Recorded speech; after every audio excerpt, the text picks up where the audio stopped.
Baik teman-teman, berjumpa kembali dengan channel Oktapadita. Baik, saya akan melanjutkan seri selanjutnya terkait materi Trisakti yang kedua. Dan pada pembahasan kali ini, kita akan membahas 3 tema. Yang pertama itu adalah tentang pemrograman, yang kedua tentang aturan perangkat komputer, dan yang ketiga adalah pengetahuan umum komputer dengan total seluruh adalah 30 soal. Baik, kita mulai teman-teman. Nomor 1 sampai 10 yaitu terkait dengan materi pemrograman. Pada kesempatan ini saya akan menggunakan ataupun ketika nantinya ada penggalan program, saya menggunakan bahasa pemrograman Java dan juga Python, teman-teman. Jadi, mengapa saya memilih itu? Karena Java dalam struktur penulisan programnya tanda kutip itu cukup kompleks ya. Dan lawannya itu adalah Python. Python ini dalam aturan ataupun penulisannya, sintaks programnya itu cukup sederhana.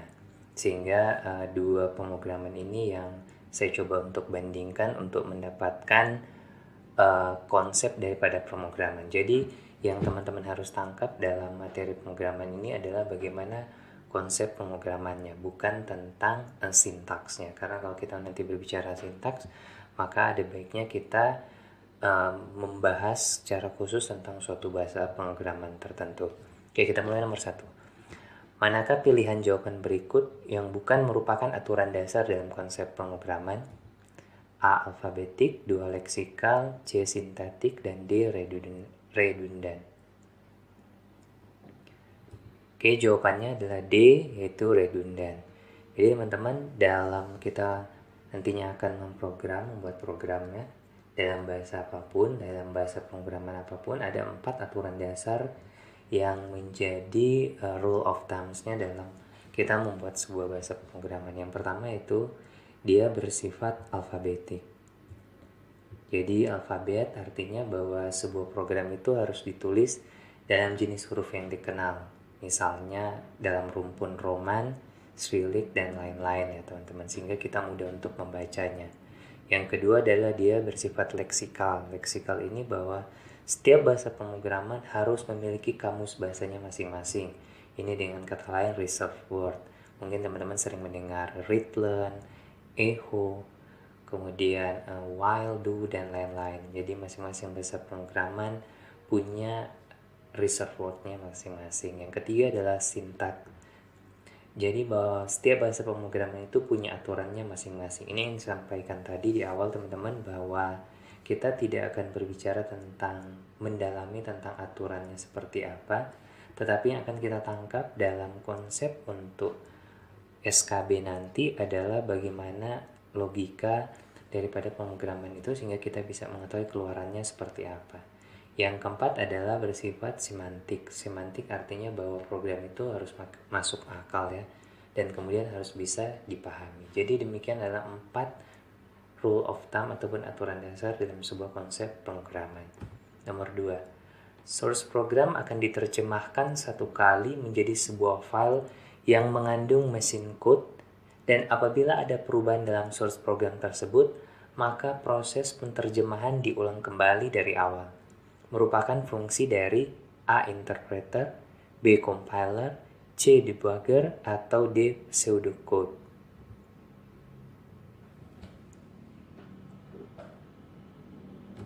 Jawabannya adalah B. Compiler ya teman-teman. Jadi contoh daripada compiler itu adalah misalnya bahasa pemrograman yang menggunakan bahasa C, C++, dan lain-lain.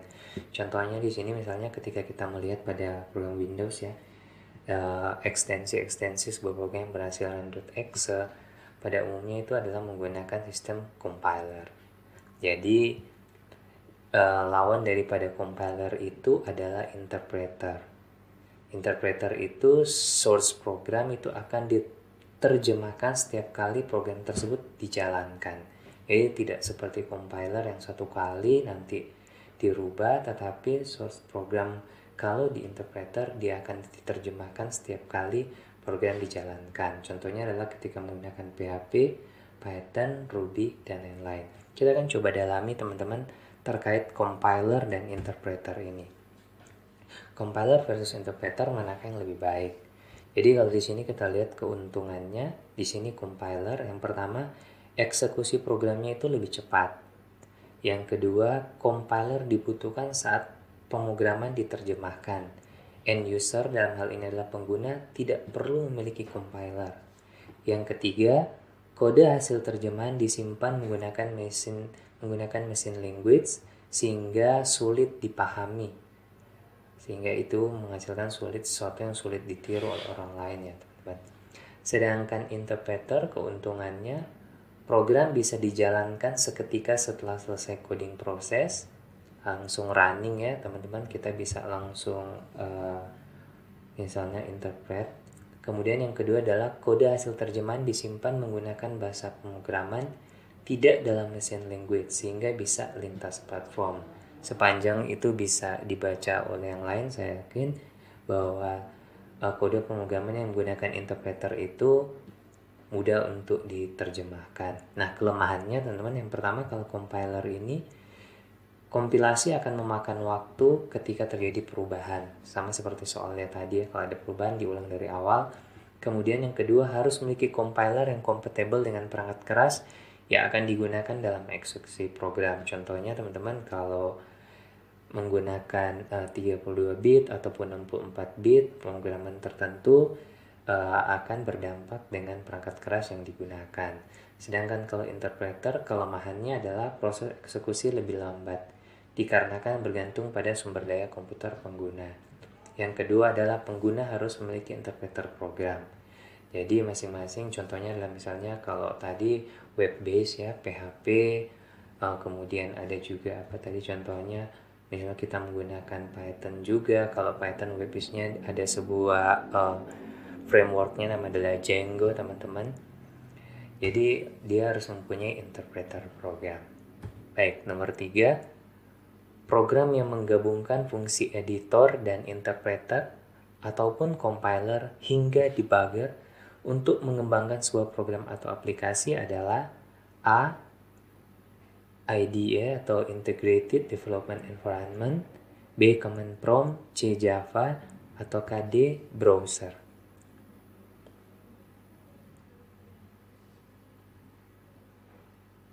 Jawabannya adalah A ya teman-teman, Integrated Development Environment. Jadi contohnya mungkin teman-teman sudah familiar ya dengan VS Code, Sublime Text, Eclipse, Android Studio, IntelliJ IDEA, dan lain-lain. Jadi itu adalah contoh daripada Integrated Development Environment, yaitu sebuah aplikasi untuk mengembangkan sebuah aplikasi atau untuk menjalankan sebuah bahasa pemrograman tertentu di dalam satu aplikasi. Nomor 4, diketahui sebuah potongan program seperti ini. Kalau teman-teman sudah familiar ya, ini adalah potongan program untuk bahasa pemrograman Java. Yang ditanya adalah berapakah nilai X atau berapakah nilai X yang dicetak atau ditampilkan di layar. Apakah A11, B13, apakah C23, atau D 36? Jawabannya adalah D ya teman-teman, yaitu 36.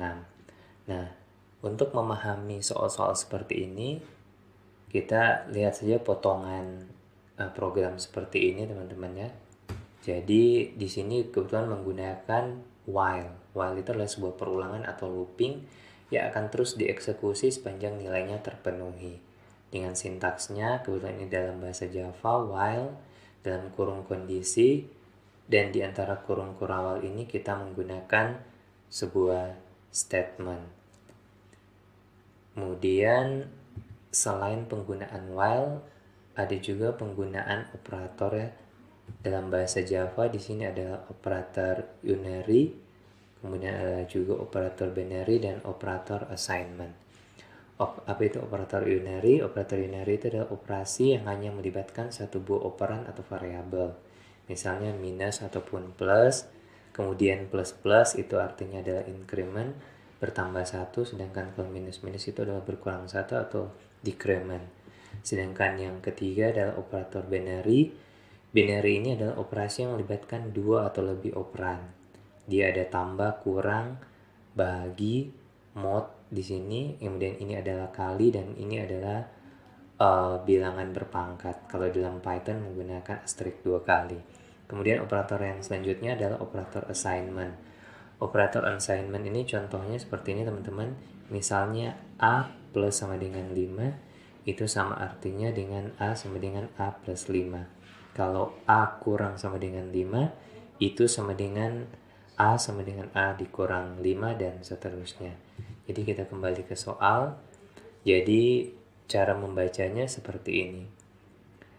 Pertama kita lihat nilai M9, N1, X dan 0 dalam bilangan integer. Kemudian masuk pada while, kondisinya adalah M lebih dari N. Kita lihat di yang pertama, berarti kondisinya M itu 9, kemudian N-nya adalah 1 ya teman-teman. Saya pakai rasa pointer. Kemudian kita bandingkan nilainya. Apakah M9 lebih daripada N1? Jawabannya benar, true. Sehingga loop yang pertama masuk ke sini M dikurang 1. Hasilnya adalah 9 kurang 1, 8. Kemudian di sini N ditambah 2, berarti 1 tambah 2, 3. Dan di sini X sama dengan X ditambah M ditambah dengan N. Yaitu 0 tambah 8 tambah 3 hasilnya adalah 11. Itu loop yang pertama. Kemudian masuk yang kedua, nilai M sudah berubah menjadi 8 N3.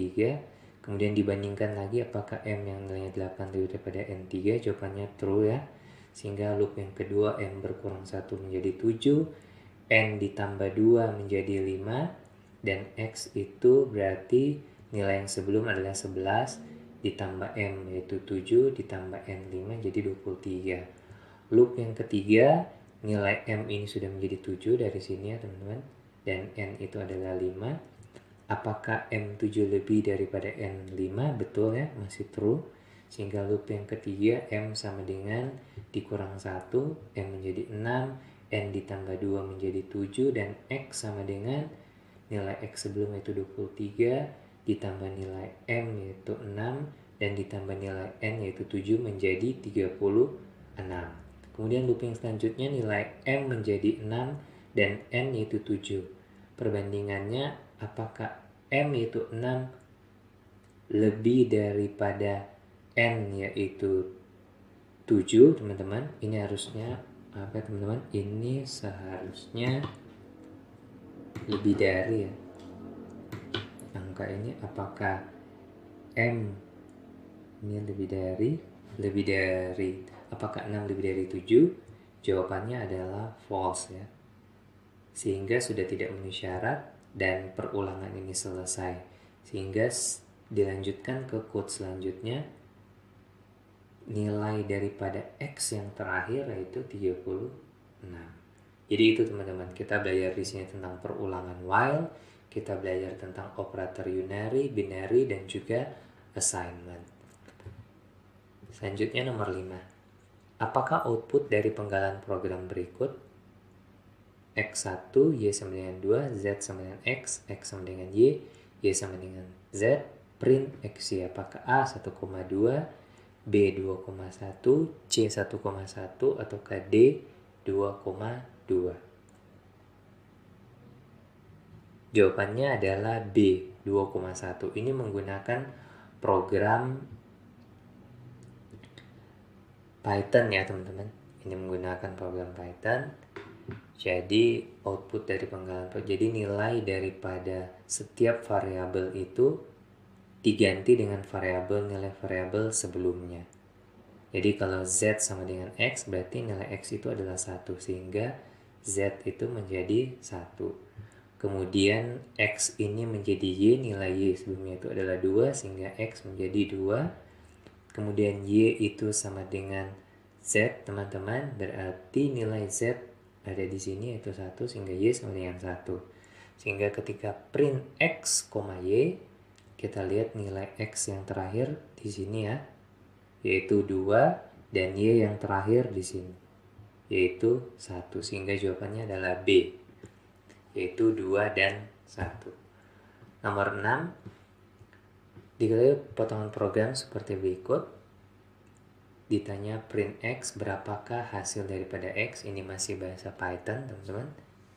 Jadi sekali lagi yang kita lihat adalah bagaimana secara logiknya program ini berjalan. Apakah A17, B17,5, C8,5 atau KD8? Jawabannya adalah B, yaitu 17,5. Dalam bahasa Python, karena kebetulan adalah bahasa Python ataupun bahasa pemrograman secara umum, kita mempunyai operator precedence rule. Artinya adalah urutan dalam operasional aritmatika. Jadi kita dimulai dengan tanda kurung, kemudian kalau dalam Python ini artinya adalah bilangan berpangkat. Kalau dalam bahasa Java dia sudah menggunakan sebuah metode matematika power ya. Kemudian di sini adalah perkalian dan pembagian, kemudian tambah kurang. Jadi prioritasnya ini teman-teman yang akan dikerjakan terlebih dahulu. Kalau di soal ini kita lihat adalah tanda asterisk 2 kali. Dalam bahasa Python ini artinya adalah 4 pangkat 2. Hasilnya adalah 16. Kemudian di sini ada bahagia teman-teman. Apa bedanya bagi 1? Kemudian ini ada juga bagi yang 2. Jadi coba kita lihat ke Python saja teman-teman. Jadi saya kasih contoh ya.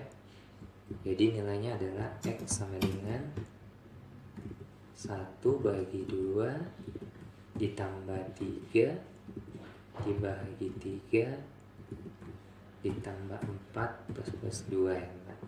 Kita run langsung. Ini di sini kita tambah print X.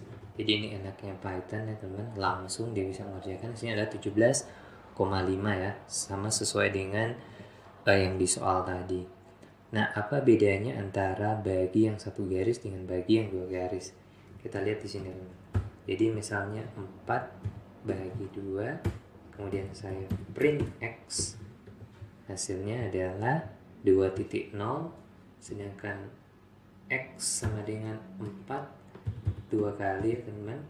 Kita taruh di sini X. Hasilnya adalah 2. Jadi dalam bahasa Python, kalau dia hanya satu garis ini, dia akan masukkan bilangan desimal 2.0, sedangkan kalau dia 2 kali dia akan masukkan bilangan bulat atau bilangan integer.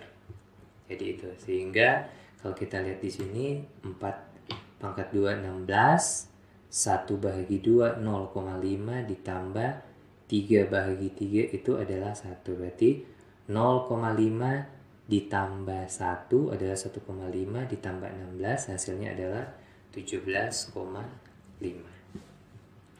Selanjutnya nomor 7. Manakah penamaan variabel berikut yang salah? A underscore true, B T, R-nya huruf besar, U besar, kemudian underscore, C true, D true ada pakai K ya teman-teman.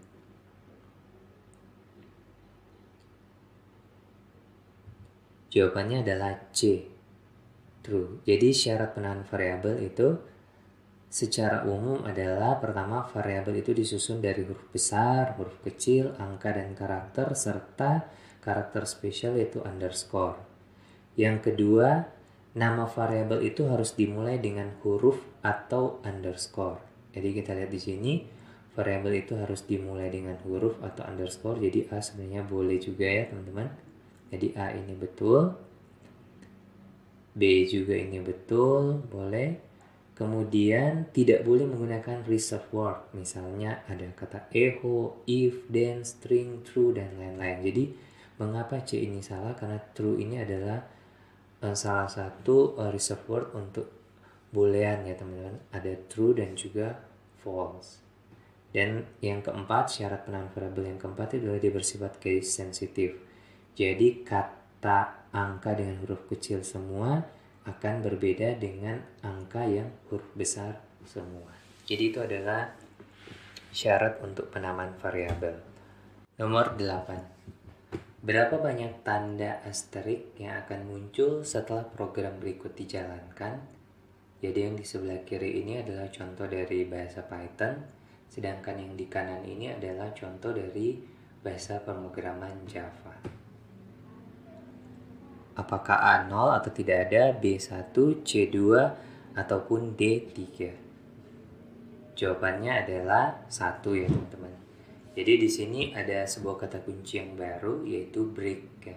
Break ini maka dia akan menghentikan proses looping dan segera setelah itu dia akan menuju ke program ataupun komen selanjutnya. Contohnya seperti ini while ya teman-teman. Jadi ada sebuah kondisi untuk dia break. Jadi setelah kondisi ini terpenuhi maka dia akan langsung menuju ke kode selanjutnya. Contohnya seperti ini.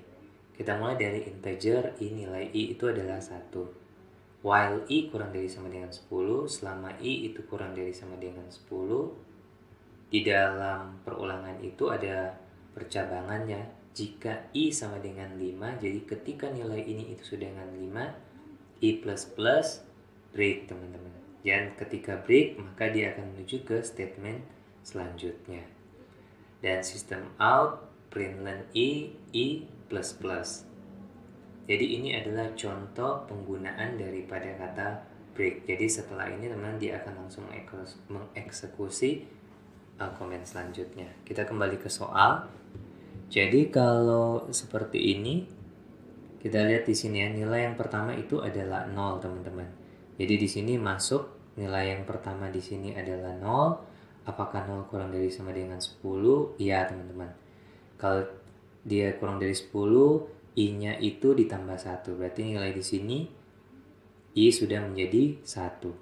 Kemudian jika di sini ada mod ya teman-teman. Mod itu adalah sisa pembagian. Kalau i itu adalah 1 dibagi 2 sama dengan 0 atau jika suatu bilangan itu menghasilkan bilangan bulat atau dengan kata lain tidak ada yang sisanya itu 0, maka dia break teman-teman. Jadi kalau 1 dibagi 2 itu kan 0,5 ya teman-teman. Jadi masih ada sisanya teman-teman. Jadi break ini diabaikan, dia kembali ke perulangan.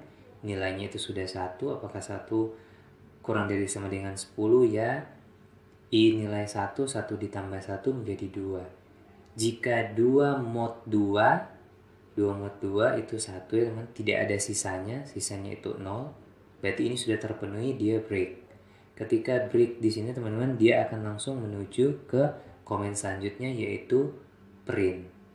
Sehingga yang dihasilkan hanya 1. Nah, pertanyaannya bagaimana kita tahu? Berarti fungsi while ini tidak berjalan, teman-teman. Berjalan ya, teman-teman. Kalau mengapa dia hanya muncul 1? Karena proses yang ada setelah kata break itu hanya adalah print kemudian tanda bintang 1 kali atau asterisk sekali.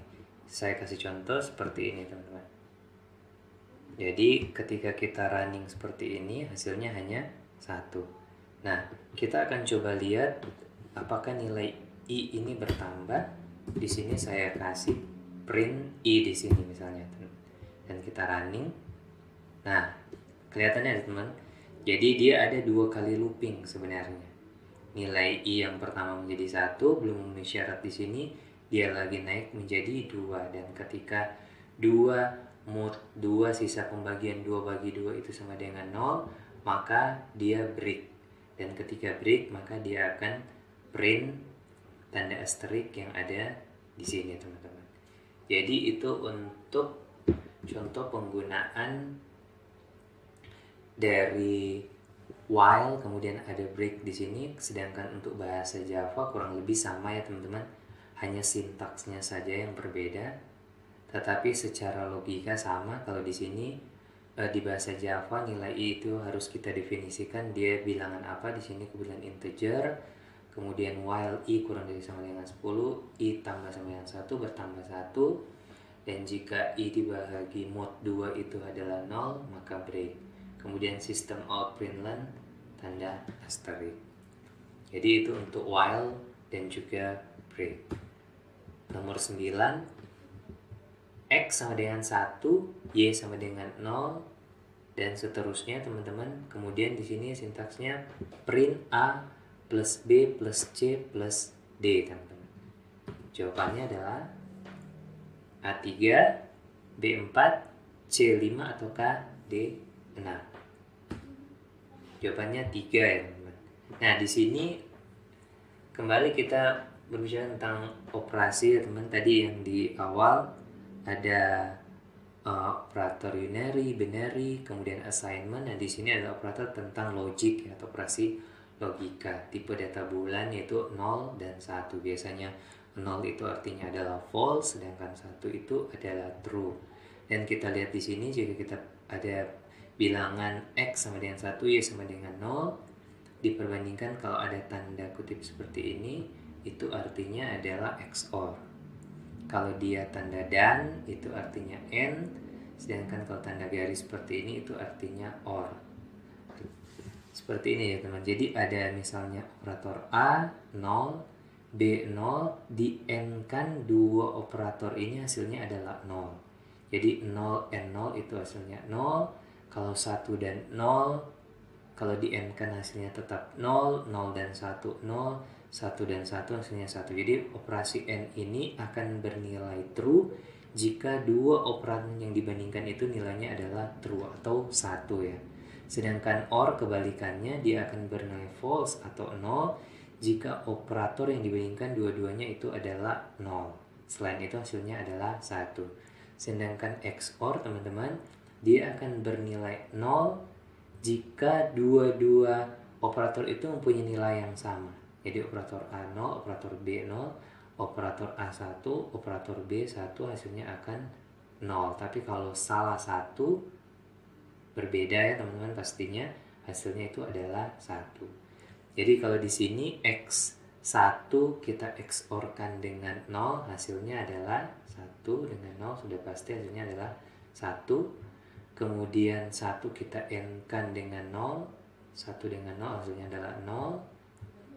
1 kita OR-kan dengan 0, OR ya, 1 dan 0 artinya adalah 1.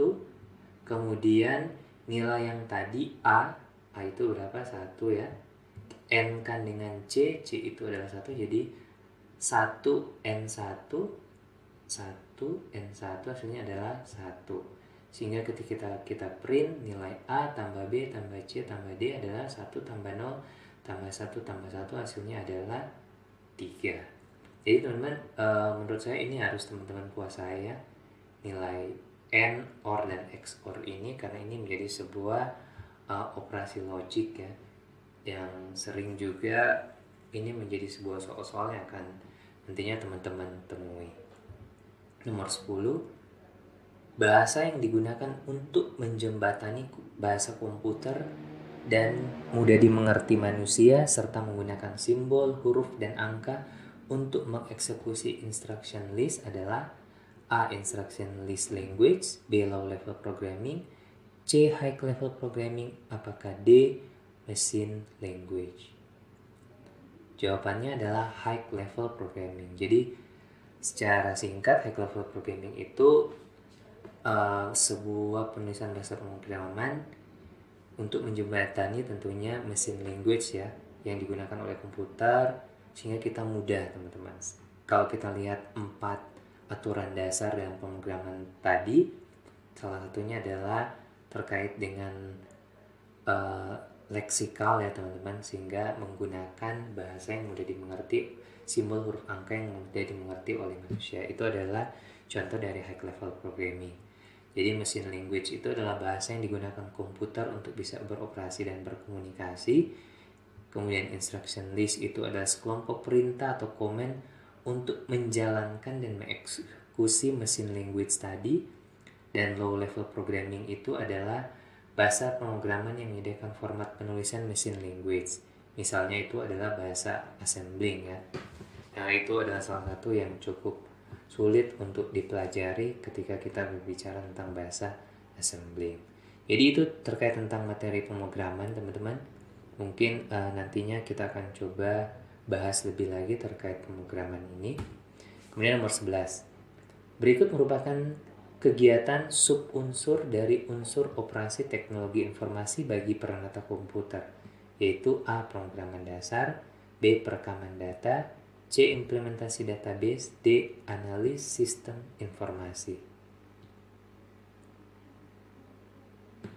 Jawabannya adalah B. Perekaman data.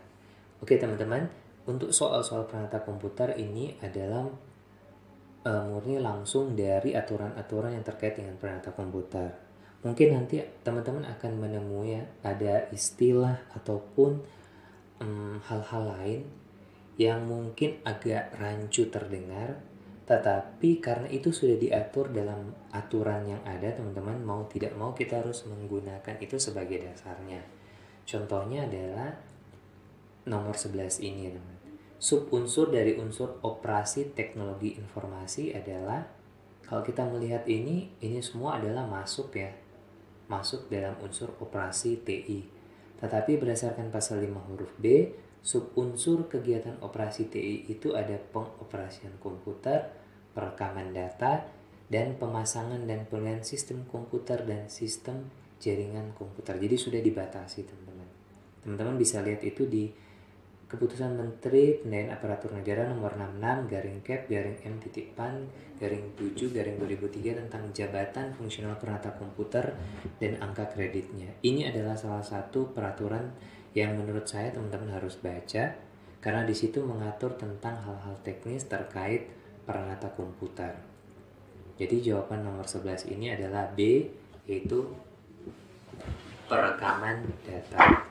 Nomor 12. Berikut yang bukan termasuk peraturan yang mengatur tentang peranata komputer adalah A. Kepmenpan nomor 66 tahun 2003, B. Keputusan Kepala BPS nomor 51 tahun 2004, C. Keputusan Kepala BPS nomor 286 tahun 2004, D. Keputusan Menteri Pendayaan Aparatur Negara nomor 37 tahun 2003. Jawabannya adalah D ya, teman-teman. Kepmenpan nomor 37 garing Kep MPAN/4/2003. Ini tentang fungsional statistika, teman-teman.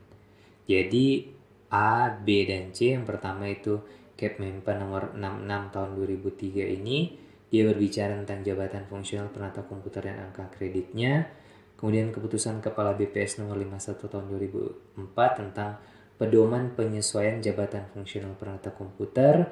Dan yang ketiga, keputusan Kepala BPS nomor 286 tahun 2004 itu berbicara tentang petunjuk teknis penilaian angka kredit peranata komputer. Nomor 13. Manakah yang merupakan jenjang jabatan peranata komputer tingkat ahli? A. Peranata komputer muda, B. Peranata komputer pelaksana, C. Peranata komputer penyelia, ataukah D. Peranata komputer pelaksana pemula? Jawabannya adalah A. Peranata komputer muda. Jadi sumbernya ini ya, teman-teman, Kepmenpan nomor 66 tahun 2003 tentang jabatan fungsional peranata komputer dan angka kreditnya di pasal 7 ayat 1. Jenjang peranata komputer tingkat ahli dari yang terendah sampai yang tertinggi itu yaitu peranata komputer pertama, muda, kemudian mada, dan yang terakhir itu adalah utama. Jadi jawaban di sini adalah A, peranata komputer muda. Sedangkan jawaban B, C, dan D itu adalah jenjang untuk tingkat terampil. Nomor 14. Manakah dari jawaban berikut yang bukan merupakan subunsur pendukung kegiatan peranata komputer? A. Perolehan piagam kehormatan, B. Peran serta dalam seminar, C. Penerjemah buku TI, D. Anggota organisasi profesi. Jawabannya adalah C, yaitu penerjemah buku TI. Jadi dari sumbernya masih juga tetap Kepmenpan nomor 66 tahun 2003, bahwa pasal 5 huruf A itu menjelaskan bahwa subunsur untuk pendukung kegiatan peranata komputer itu pengajar atau pelatih di bidang TI, kemudian peran serta dalam seminar, lokakarya, konferensi, anggota tim, kemudian peran serta dalam seminar, lokakarya, dan konferensi, kemudian anggota tim PAK penilai angka kredit, anggota organisasi profesi, perolehan piagam kehormatan, dan D. gelar sarjana lainnya. Sehingga jawabannya itu yang bukan merupakan subunsur pendukung kegiatan peranata komputer itu adalah C, yaitu penerjemah buku TI. Selanjutnya nomor 15. Kegiatan menyusun rencana induk sistem informasi keseluruhan atau master plan merupakan salah satu kegiatan peranata komputer tingkat ahli jenjang A pertama, B muda, C madya, atau D utama.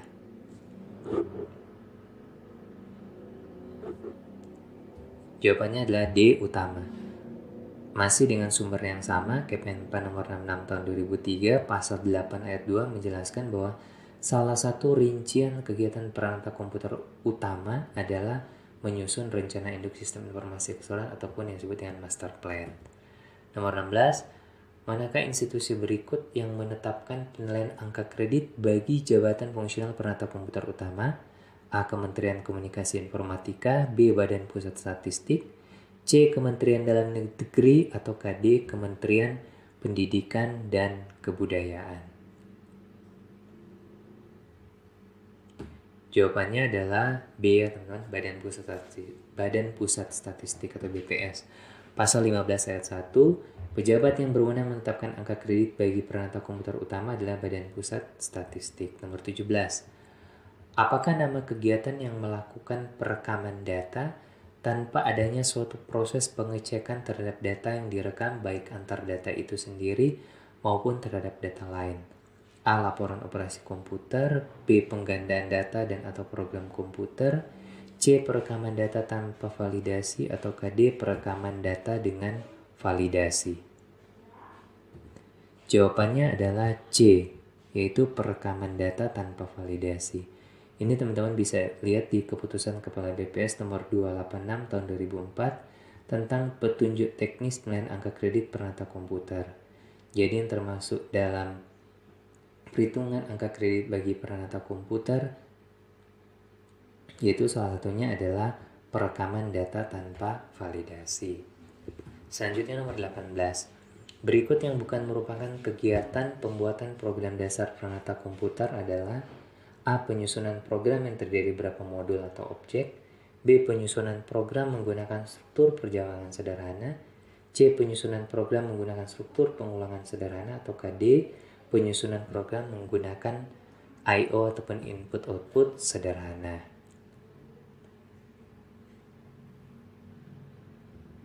Jawabannya adalah A ya teman.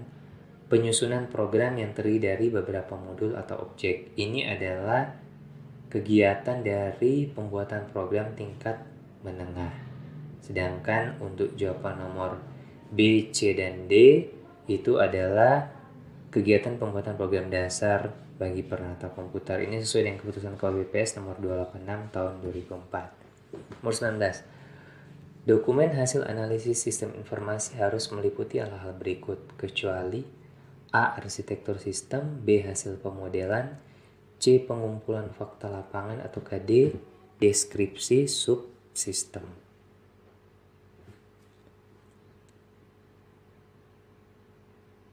Jawabannya adalah C. Pengumpulan fakta lapangan.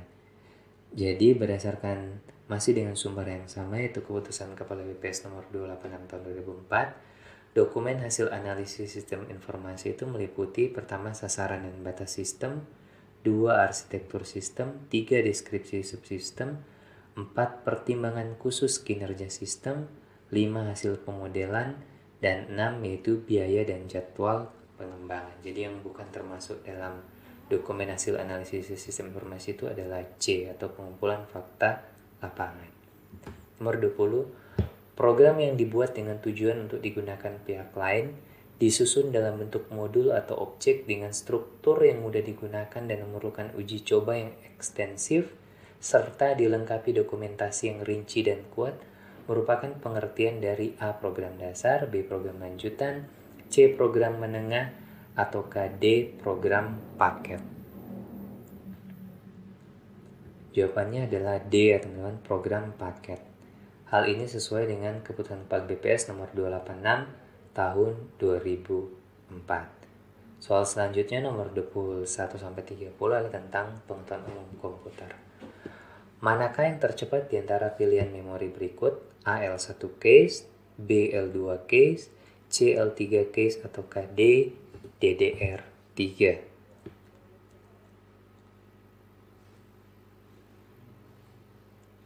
Jawabannya adalah A ya teman-teman, L1 case. Jadi memori cache ini adalah memori yang dimiliki oleh CPU yang berfungsi untuk menyimpan instruksi dan data yang berulang kali digunakan dalam pengoperasian yang kemungkinan dibutuhkan kembali oleh CPU. Jadi supaya CPU tidak lagi meload ke memori utama yaitu DDR, RAM, sehingga operasi yang kemungkinan butuhkan kembali itu disimpan dalam memory case. Memory case ini ukurannya sangat kecil ya teman-teman. Jadi secara berurut yang tercepat dari L1, L2, dan L3 kemudian DDR3. 22. Apakah jenis memori atau dynamic RAM yang digunakan untuk laptop? Apakah DIMM, B SODIMM, C SIMM, atau KD, SIMM ya teman. Jawabannya adalah SODIMM. SODIMM ini adalah small outline DIMM. Dia digunakan untuk laptop. Kalau DIMM, dual inline memory module, ini digunakan untuk desktop, PC desktop ya. Kalau SIM ini adalah subscriber identification module. Ini SIM card ya teman-teman, digunakan untuk handphone. Yang terakhir adalah SIM double M-nya, ini adalah single inline memory module. Ini mirip dengan DIMM ya. Jadi digunakan waktu pertama kali di generasi-generasi awal komputer. 23. Setelah dilakukan Windows Update, pengoperasian komputer menjadi lambat. Pilihan berikut yang dapat menyelesaikan masalah tersebut yaitu A. Menjalankan perintah Magnify, B. Menjalankan perintah MSTSC, C. Menjalankan perintah Clean Manager, atau D. Menjalankan perintah regedit.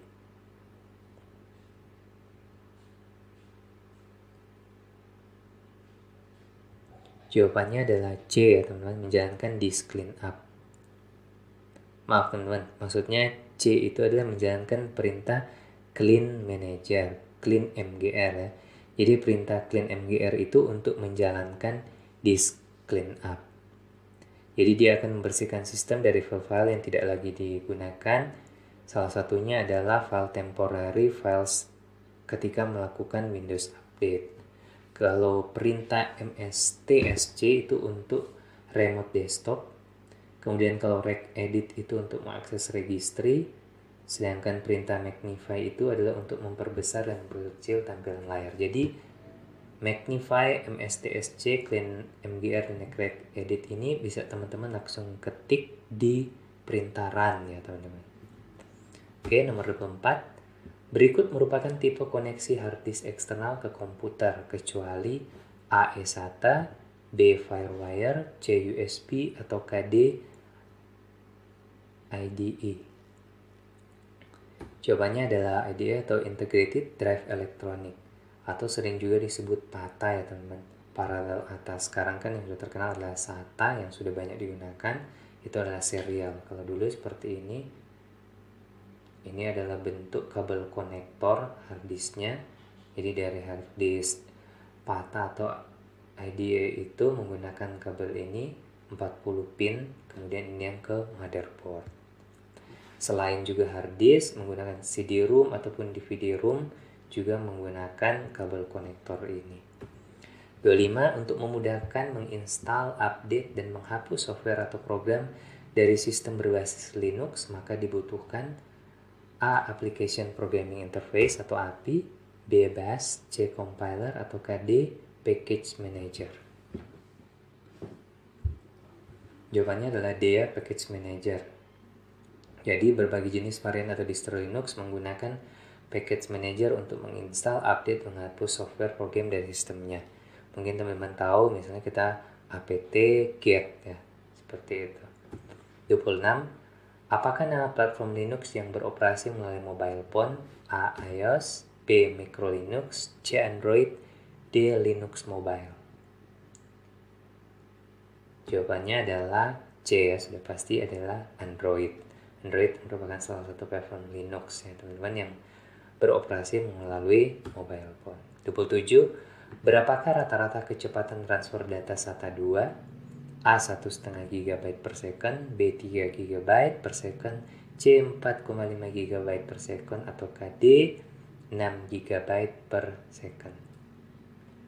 Jawabannya adalah B, 3 GB per second. Jadi kalau SATA 1 kecepatannya 1,5 GB per second, SATA 2 3 GB per second, dan SATA 3 itu adalah 6 GB per second. 28. Berikut merupakan hal-hal yang menjadi pertimbangan saat membeli hard disk, kecuali A. Kapasitas penyimpanan hard disk, B. Spindle speed, C. Jenis interface atau konektor yang digunakan, D. Instalasi. Jawabannya adalah instalasi, D. Hal-hal yang menjadi pertimbangan saat membeli hard disk, pertama itu pastinya kita memperhatikan kapasitasnya, teman. Ada gigabyte, terabyte, mungkin sudah sampai peta dan seterusnya. Yang kedua adalah spindle speed. Spindle speed ini adalah kecepatan perputaran platter disk. Semakin cepat, semakin tinggi, semakin baik. Diukur dalam satuan RPM atau revolution per minute. Kemudian ketiga adalah jenis interface-nya. Apakah kita akan menggunakan IDE atau PATA, SATA itu untuk internal ya. Kalau eksternal dia menggunakan eSATA, Firewire ataupun USB. Yang keempat adalah case atau buffer size. Ini adalah media penyimpanan sementara untuk data atau instruksi yang dibutuhkan. Ini sama seperti dengan memory case yang tadi, tetapi penggunaannya berbeda. Ini adalah untuk hard disk ya teman-teman. 29. Manakah di bawah ini merupakan varian Intel prosesor? A. Atom, B. Phenom, C. Athlon, atau D. Sempron?